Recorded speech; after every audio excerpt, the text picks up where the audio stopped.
Harry and Meghan welcomed their first child, Archie Harrison Mountbatten-Windsor, and were keen to be hands-on parents to their new arrival.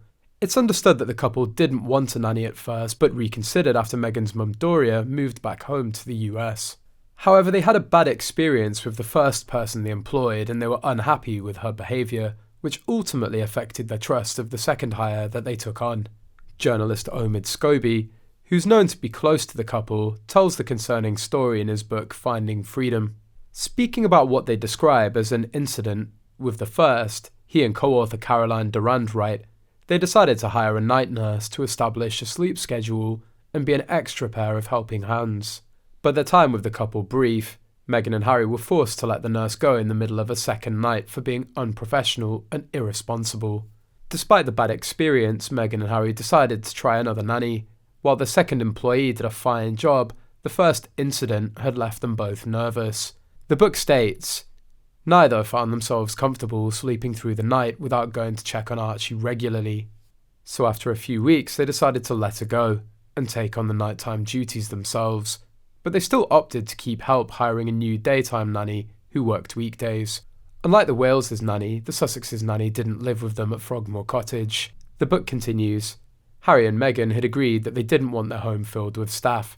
Harry had seen that situation at William's home and didn't want the same for his family. He and Meghan liked the idea that when they went to bed at night, it was just the three of them in the house, cosy and private. Meanwhile, Meghan Markle and Prince Harry's former nanny is allegedly planning on releasing a tale about the couple.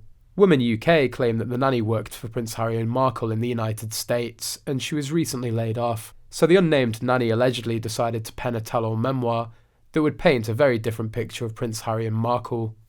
Last year, Meghan gushed about nanny Lauren Kumalo in the couple's Netflix show, claiming that she looked after her as well as Archie. Speaking on the programme, Lauren said, I had this phone call and they were like, Prince Harry and Meghan would like to see you and speak to you about looking after Archie.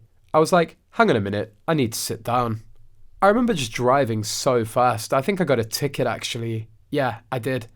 When I arrived at Frogmore Cottage, I see this guy, tall, ginger, walking barefoot, and I've gone and bought a new pair of shoes and Clarks. And suddenly, whatever I thought or felt, the formality just sort of slipped away, and I felt very at ease.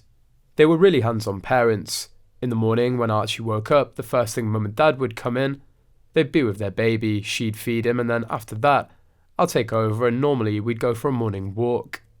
Meghan said, Lauren said, is it okay if I tie him on my back with a mud cloth like we do in Zimbabwe? I said, yeah, let's do that. She just took care of Archie and she took care of us. She definitely took care of me.